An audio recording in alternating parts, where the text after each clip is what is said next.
Hello everyone, Phil here, and welcome back to DSP versus the Internet, episode 74 for July 21st, 2024. As always, a wide variety of clips have been submitted for this week's show that I'll be watching and reacting to.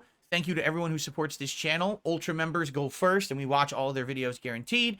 And then the submission tier will be put into a randomized playlist that we will watch near the end of the show.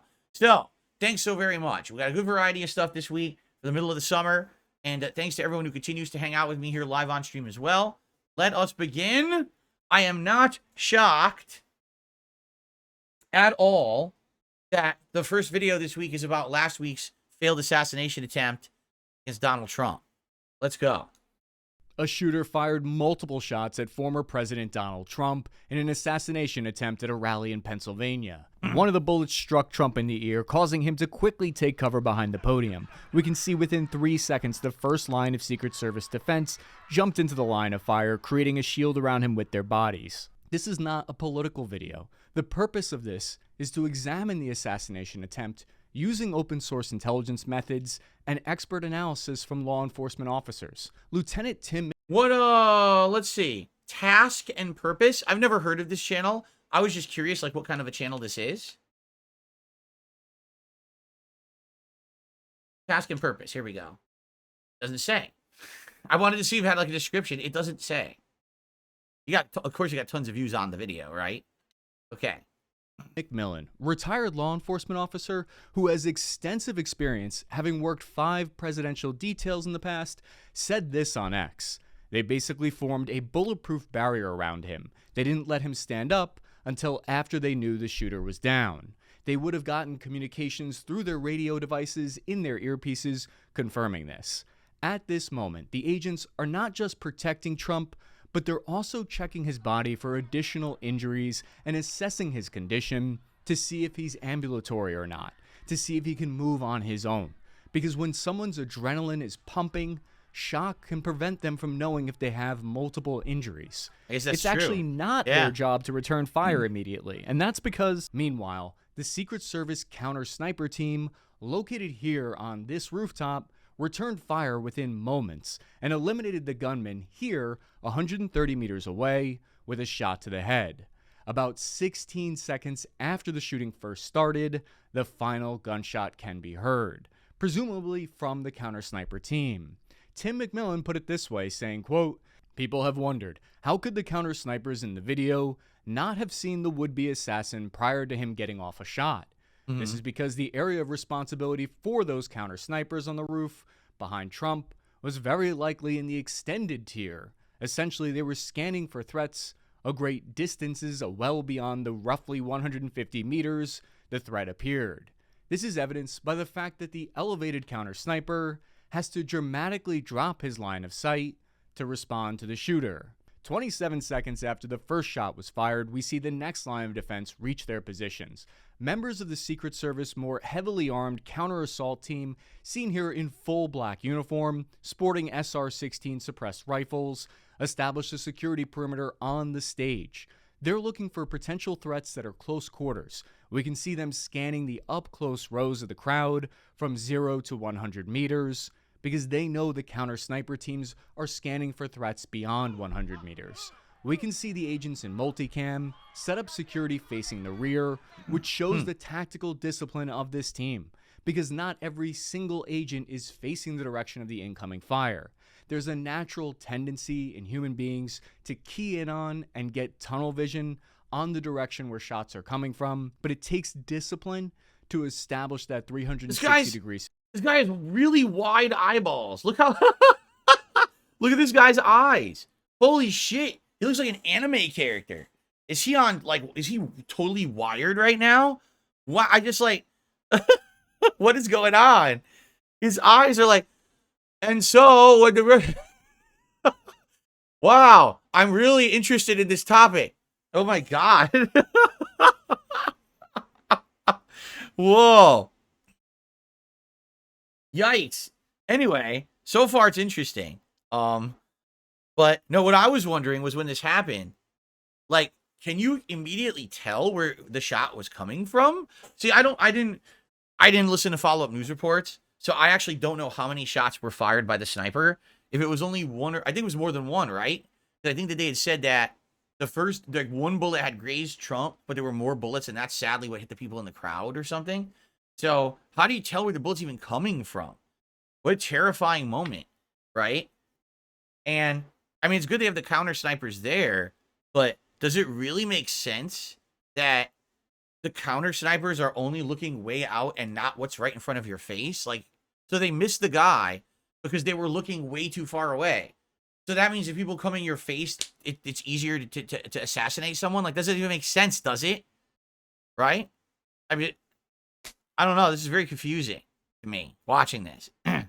Security is as necessary because they don't know if there might still be another threat out there at this point. Secret Service CAT teams were originally established in 1979, and this is the first time in history that I believe they've responded to a shooting incident involving a former or current president. Trump then told his security service detail to wait. He raised his fist and pumped it at the crowd. He shouted, "Fight," as the crowd chanted USA back. When asked about this moment, McMillan said, quote, "As for letting him pose for the photo op, there's always a degree of conflict between the personal protection detail and the political asset. One's entire mission is to protect their asset, the other's is to be political. I also saw firsthand when then Vice President Biden deviated from the pre-planned path to shake people's hands during a 2013 visit to Savannah. The agents on the ground then escorted Trump to a predetermined evacuation point roughly 50 meters to the rear of the stage in a reinforced armored truck. At this point, roughly 2 minutes after the first shots rang out, he's evacuated and his motorcade then sped to a hospital where he received treatment. Swarms of additional units then make their way to the stage. As a result of the assassination attempt, one attendee was killed and 2 others were injured who are still in critical condition from the rounds that missed the president. When I watched the video of what happened last night, it filled me with a visceral reaction of disgust and anger. It made me concerned for my country. I'm praying that somehow we can find a way to emerge from this tragedy stronger than before and show that we won't let the deranged acts of one individual tear us apart. This is a satellite image of the venue where the rally was held at Butler Farms Showgrounds near Butler, Pennsylvania. It's a wide open outdoor field with ground level and rooftop visibility that and this is what makes no sense at all, right? Like, I understand it's a rally, but the whole idea is that there needs to be a protective detail to protect an asset, someone who might be elected president. Why are you having it in this open area? So you're telling me, so that guy was over there on that rooftop. He could have been anywhere in this area. He could have been out in the trees. He could have been anywhere. It all would have been fine. Like, he would have had the shot. Like, no one cleared it? I don't understand. I thought that's the whole point of the Secret Service, is that when you have an event like this, they're clearing the entire area and protecting it. So what? They're not just supposed to act when something happens. They're supposed to prevent the action. You know what I'm saying? So it doesn't make any sense at all that it happened like this, right? Now, you would argue if they were on the water tower, they would have seen him. Maybe, because maybe that's further out. That's where they're looking. They're looking past that flat roof and they're looking at that water tower. But if you're literally just staring at this right now, okay, there's the target. Where would you shoot from? Okay, I would either shoot from the water tower or from that rooftop right there. It's like anyone could figure this out. So how did the Secret Service not figure this out? It's their job, is it not? Is it not their actual job? So what happened here? And again, I just feel like what we've seen since COVID is that the people who we have in charge, who are supposed to be handling this, all this important stuff, are no better than just the common person. They're not experts. They're not authorities. They're not smarter than us. They're not stronger than us. They're not wiser than us. They're all just the same people. You know what I'm saying? See, someone just said, yeah, the crowd actually located the guy 3 minutes before he ever fired. They said they saw him and they talked to the Secret Service and the Secret Service did nothing about it. I'm completely confused. I just don't understand. Extends over 100 meters in every direction. The gunman was able to somehow evade security and managed to get onto this rooftop here. How? It's about 420 feet or 130 meters away from the podium and stage where Trump was giving his speech. He was on a one-story building with a pitch that's probably about 25 feet in elevation. Law enforcement reported the shooter used an AR-style rifle recovered at the scene. This suggests that it's most likely a 5.56 round. If that's the case, with a scope, 130 meters is an incredibly easy shot for someone who knows how to shoot. Wow. The 6 to 8 bullets appeared to miss President Trump by only a few millimeters after he turned his head slightly to the right. The gunman might have aimed for the head because it wouldn't be unheard of for a politician to wear body armor during a speech. It looks like the Secret Service counter-sniper team were using what looks to be a special version of the bolt-action Remington 700 with a suppressor firing a 300 Winchester Magnum round with a powerful variable scope. For reference, that's got substantial recoil and pinpoint accuracy out to 800 meters and beyond. To the point of what McMillan was saying earlier, this is the type of rifle that you'd be looking for extended range threats beyond 150 meters.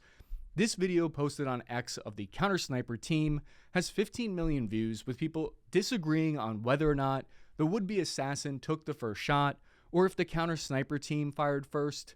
The way I look at the security measures are that they're a tiered and layered approach. The sniper team is one of the last lines of defense. If they're pulling triggers, that means a lot of other steps have already gone wrong, because ideally a shooter should never even have gotten within a mile of an elevated clear shot of the former president. People are inevitably going to be picking apart the split-second decisions of the first responders, and I can understand why there's some value in that. But I think the more important question is, how much resources and funding were they given based on the tempo of their operations, and how big was Trump's Secret Service personnel detail? How many resources did they have available to them? How thin were they spread?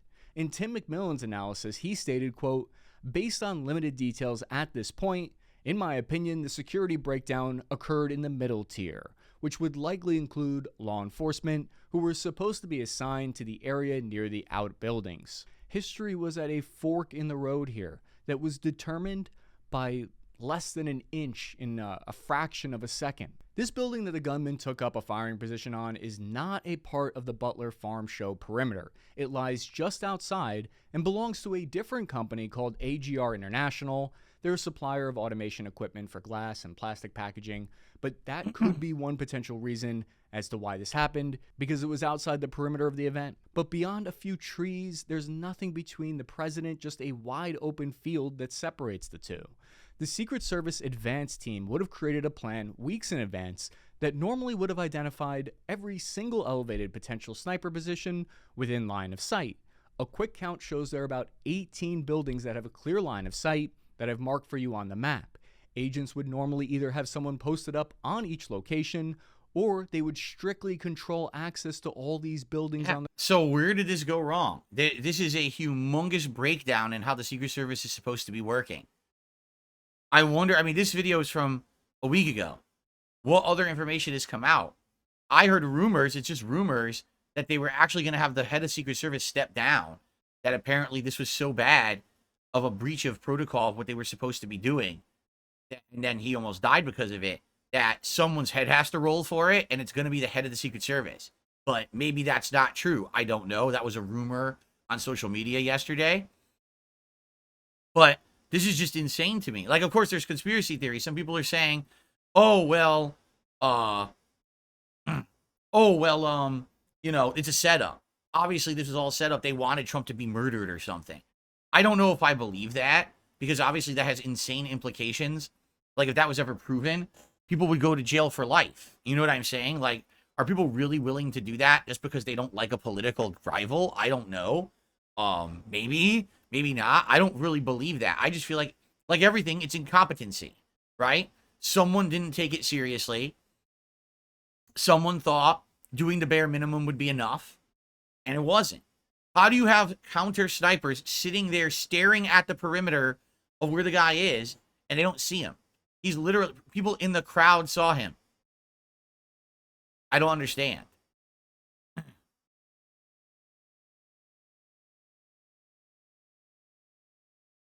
I don't know. All right, let's go to the next video. That's enough of that. I mean, I don't even know what else to say. Again, ever since COVID, what we find is more ineptitude by humans. We think there's people in place to take care of all this stuff, so we're all feeling safe and cozy and protected.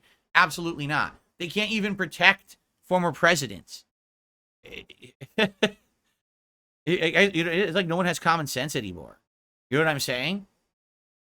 It's just like no one has common sense anymore. Anyway.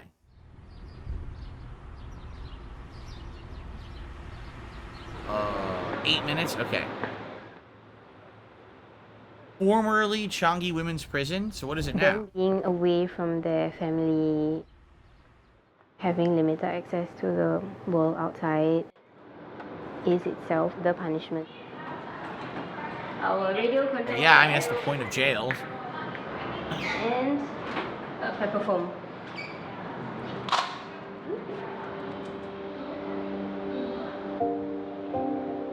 I wonder if they ever have to use it.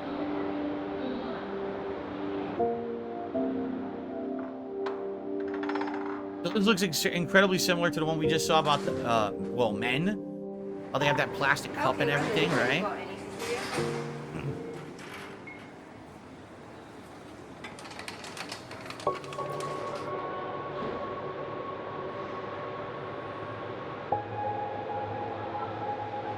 $1,200.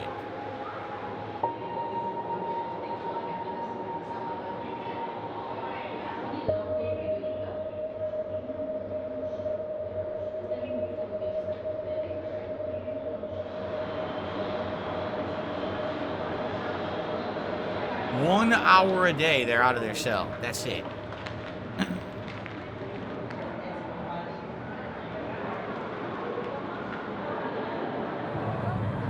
So, we various crimes that the males have committed are things such as, you know, drugs, using drugs, distributing drugs, getting into fights.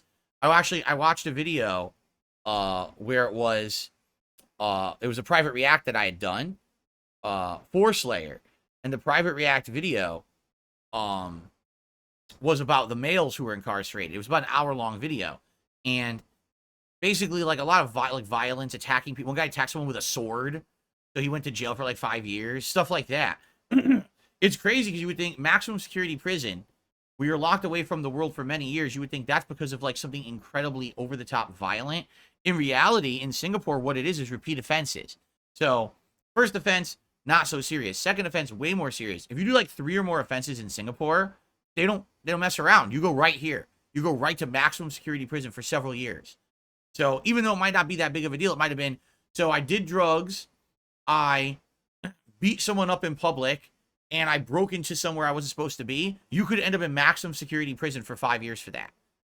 Here in the United States, you literally wouldn't even go to prison. You'd probably just be out on parole. So what a difference in our legal systems and everything. It's such a night and day difference. So I'm just curious, like, what these women did to get into their women's only maximum security prison.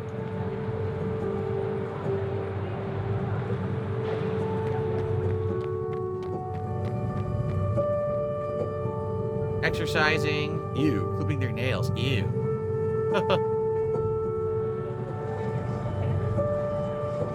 Bloom Kid just said you can get hour-long reactions on Patreon. Yes, but you have to pledge for that. You can do private videos on my Patreon. For $50, you can get a private video made around 20-25 minutes long.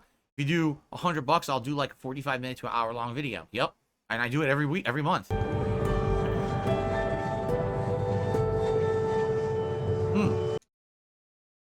They have a kiosk to check on administrative requests, like visit family member in another institution was approved.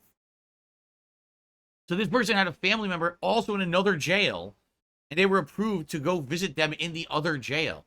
Look, dental treatment, attend a religious counseling, dental treatment, religious reading materials. Oh, okay. You can purchase items like snacks and stamps. So you could do things without the guards having to be there. It's automated. Huh. Damn, that woman was old. She had gray hair. What did she do? That's what I'm interested in. Like, what gets them into prison in Singapore?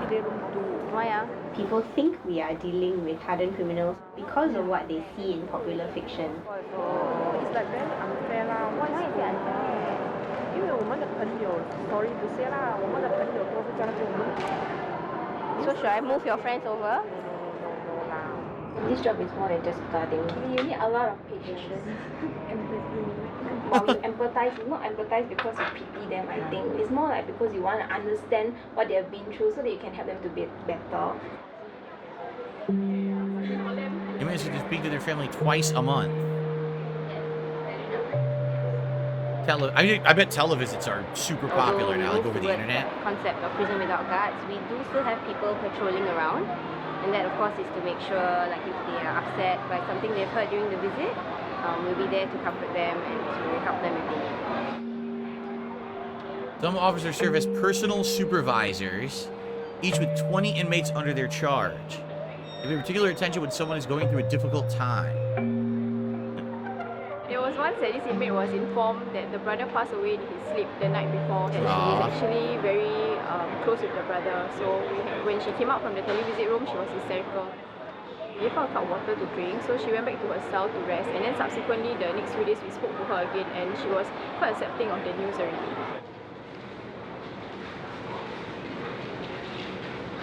Again, I want to know what they're there for, though. I wish they would say, like, some of the crimes they've committed.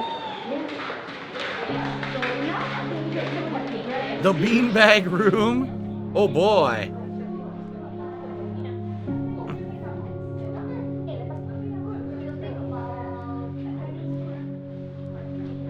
What is the first thing when someone says something? Like, hey, why your hair like that too? Like, just as example.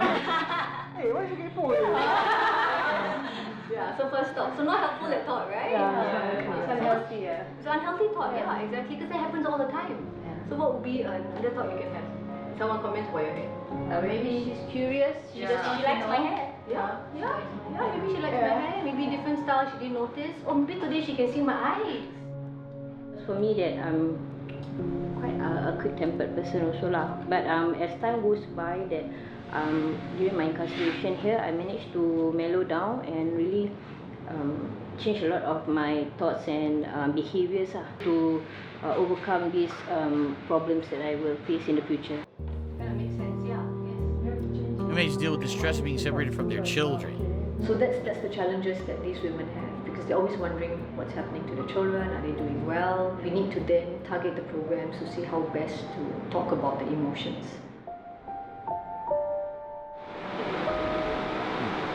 Dining hall, oh boy. I guess we're not going to get to find out what they did, which is what I was most interested in. Oh, no! Oh, did you see that? Was that two, like, shriveled hot dog wieners in, like, a goo? Oh, no.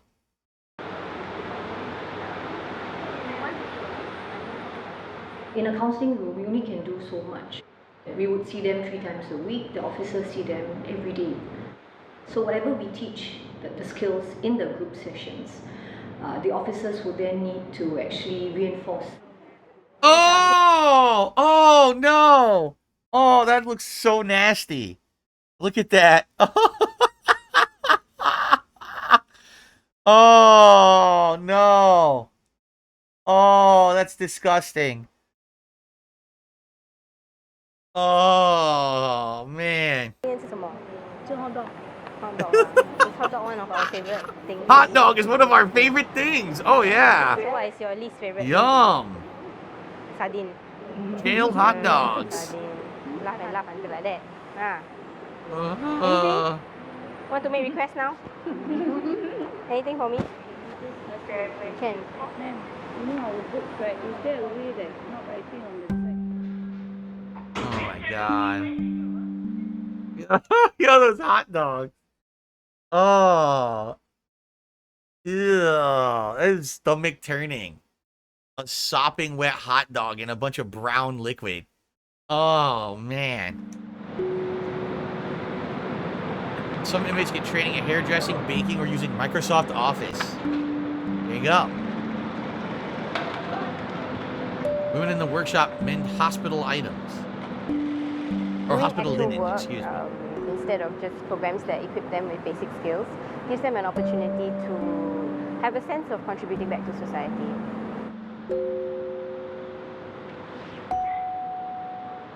All right, anything else? Newspapers and the TV are their main touch points with the world outside. Okay. All right, pretty simple, right? It's similar to the mail video, except, again, I wish they would have said, that's what I was fascinated with, is like, what's the difference in how crime is treated here in the United States versus Singapore? In Singapore, those repeat offenders are just like way treated with such a harsh hand, while here, seriously, people get arrested, booked, out on parole, arrested, out on parole, arrested, out on parole, over and over. And they never actually go to jail for like anything permanent, which is crazy. By the way, apparently the stream just got shut down. Yeah, look. Yeah, they're actually saying that video got claimed, supposedly. Yeah. So let me skip ahead.